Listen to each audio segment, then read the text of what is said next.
বাংলাদেশের পরিবহন জগতে অন্যতম বড় নাম সৌদিয়া, কিন্তু বড় নাম মানেই যে ভালো সার্ভিস, আমার মতো আপনারও যদি এই ভুল ধারণা থাকে সেটা ভাঙার জন্য আজকের ভিডিও যথেষ্ট। কারণ এই বড় নামের বাসেই ঢাকা থেকে কক্সবাজার ভ্রমণে আমি পেয়েছি আমার জীবনের সবচেয়ে বিরক্তিকর এক ভ্রমণ অভিজ্ঞতা। সৌদিয়ার মতো একটা কোম্পানি যাত্রীদের কত ধরনের ভোগান্তি দিতে পারে তা আজকের ভিডিও দেখলেই বুঝতে পারবেন। টিকিট কাটার পর থেকে গন্তব্যে পৌঁছানো পর্যন্ত প্রতিটা ধাপে ছিল নতুন নতুন বিরক্তিকর কাহিনী, নতুন নতুন যন্ত্রণা, যা আপনাদের সাথে আজকের ভিডিওতে শেয়ার করব। যাত্রা শুরু করি ঢাকা সায়দাবাদ বাস স্ট্যান্ড থেকে রাত 11:30টার বাসে। টিকিট মূল্য রাখা হয়েছে 1400 টাকা। 11:30টার বাস অপেক্ষা করতে করতে 12টার উপরে বেজে যায়, কিন্তু বাসের খবর নাই। 12টার কিছুক্ষণ পর বলা হলো বাস এসেছে, কিন্তু আমাকে যেতে হবে সায়দাবাদ ফ্লাইওভারের উপরে। কারণ সৌদিয়ার এসি বাসগুলো মূলত আরামবাগ থেকে ছাড়ে এবং সরাসরি ফ্লাইওভার দিয়ে চলে যায়। তাই সায়দাবাদ থেকে সৌদিয়ার এসি বাসে উঠলে ফ্লাইওভারের উপরে এসে উঠতে হয়। সৌদিয়ার একটা নন এসি বাসে করে চলে আসি ফ্লাইওভারের উপরে, তারপর এখান থেকে উঠে পড়ি সৌদিয়া সিল্ক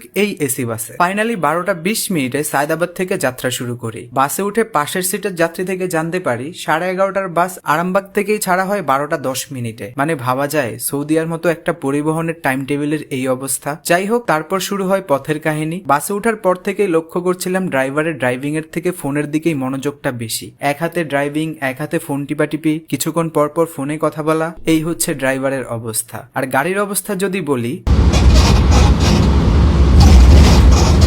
এই হচ্ছে গাড়ির অবস্থা। পেছনের বাসগুলো একে একে ওভারটেক করে যাচ্ছে আর আমরা বসে বসে দেখতে থাকি। একটা লোকাল বাসকেও ওভারটেক করতে দেখি না। যারা ভাবছেন সেফ ড্রাইভ করছে তারা একটু অপেক্ষা করুন। এইভাবে চলতে চলতে কুমিল্লা পার হয়ে টাইম স্কোয়ার হোটেল অ্যান্ড রেস্টুরেন্টে রাত 2:30 20 মিনিটের যাত্রা বিরতি দেয়। এখানে সৌদিয়া এসি বাসের যাত্রীদের জন্য রয়েছে টিকিটের সাথে কোম্পানির পক্ষ থেকে কমপ্লিমেন্টারি ডিনারের ব্যবস্থা। তাই আমাদের সরাসরি দ্বিতীয় তলায় যাওয়ার কথা বলা হয়। দ্বিতীয় তলায় আসার পর যাত্রীদের ছোট একটা সিরিয়ালও পড়ে যায়।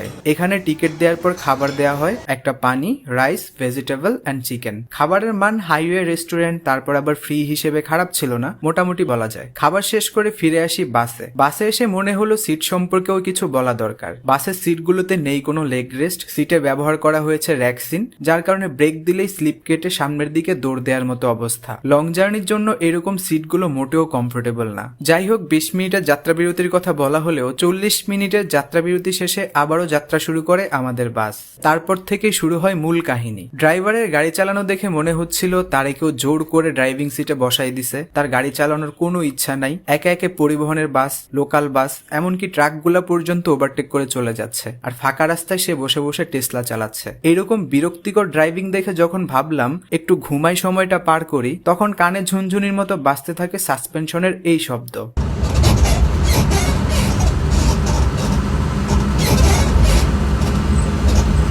যেটা ইঞ্জিনের শব্দের থেকেও কয়েক গুণ বেশি। এইভাবে চলতে চলতে ভোরবেলা চিটাগাং এসে একেখান মোড়ে কিছু যাত্রী নামিয়ে দামপাড়া বাস স্ট্যান্ডের একটু আগে ফজরের নামাজের বিরতি দেয়া হয়। নামাজ শেষে বাস ছেড়ে 5 মিনিট পরেই ঠিক 6টা বাজে চিটাগাং দামপাড়া বাস স্ট্যান্ডে এসে শুরু হয় আরেক কাহিনী। বলা হয় যান্ত্রিক ত্রুটির কারণে এই বাস আর যাবে না, মানে এই বাসের গন্তব্য এখানেই শেষ। পিছনে আরেকটি বাস আসছে, আমাদের ওই বাসে উঠাই দেয়া হবে। বলা হয় সেটা আসতে 20 মিনিটের মতো সময় লাগবে। মূল কাহিনী হচ্ছে বাসের বেশিরভাগ যাত্রী ছিল চিটাগং পর্যন্ত। চিটাগং এর পর কক্সবাজার পর্যন্ত আমরা যাত্রী ছিলাম মাত্র 8-9 জন, যার কারণে আসলে এই কাহিনী। বাস আসতে 20 মিনিট লাগবে বলা হলেও 1 ঘন্টার মতো পার হয়ে যায়, বাসের কোনো খবর নাই। তারপর বলা হয় আপনাদের বাস চলে এসেছে, এই বাসের পেছনের বাসে চলে যান। বাস থেকে নামার পর আমাদের বাস চলে যায়, আর পেছনের বাসের সামনে আসলে আবার বলা হয় এটা না, আপনাদের বাস আসছে। জার্নির মাঝখানে কোনো কারণ ছাড়াই ব্যাপারগুলো ছিল খুবই বিরক্তিকর এবং ঝামেলার। কিছুক্ষণ পর একটা বাস আসে, তারপর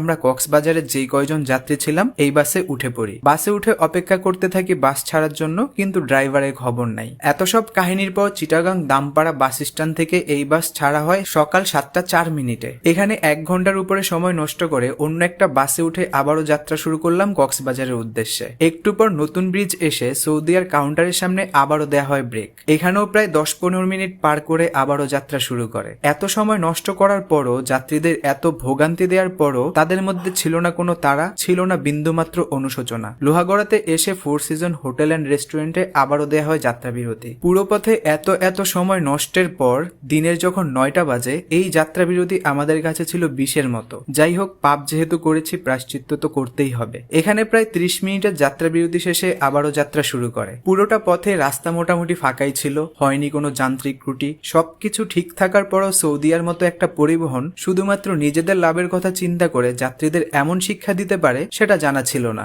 রাত 11:30টার বাসে উঠে অবশেষে সকাল 11:15 কক্সবাজার পৌঁছায় সৌদিয়া সিল্কের এসি বাসে। পুরোটা ভিডিও যদি দেখে থাকেন, আশা করি সার্ভিস সম্পর্কে আলাদা করে আর কিছু বলতে হবে না। আপনারাই বিবেচনা করবেন সার্ভিস কেমন ছিল। আজকের ভিডিও এই পর্যন্তই, দেখা হবে পরবর্তী কোনো ভিডিওতে।